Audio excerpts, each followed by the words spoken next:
guys! Hello everyone! Ayan, for today's video, ipapakita ko sa inyo ang mga kasautan namin bilang isang babae na hanunuumang yan. Ayan.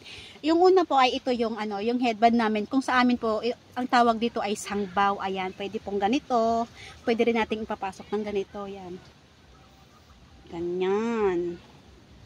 Diba? O ganyan. Tapos, ngayon, ang ipapakita ko sa inyo ay yung hikaw. Ito ang tawag sa amin ay itong hikaw na ito, ang tawag po sa amin ay parungpong. Ayan, parungpong. Ayan, di ba maganda siya? Ang mahal na kaya ngayon ng mga yung mga gamit na pang hanunuumang yan na nakatulad sa amin. Ayan.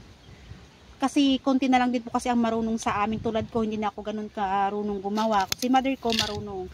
Ito naman ay, tibuli ba ang tawag nila doon? May binilan ako ng ganito. Nakalimutan ko kung anong tawag dito. Pero ito sa amin kasi ay siwayang ang tawag namin sa ganito. Ayan, siwayang. Ayan, ito ay pwedeng ganito.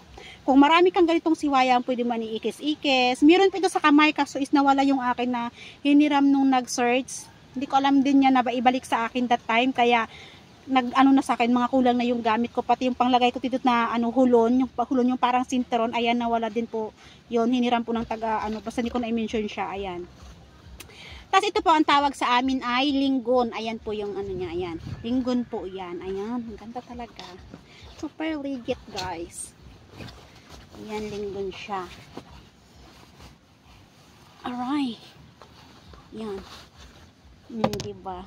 Tapos, ang sunod kong ipapakita sa inyo is yung palda ng hanunuumang. Napakasuotang pambabae po ito yon, yung ramit. Ayan, yung ramit. Ito po yung ramit. Wait lang. Nating ayusin.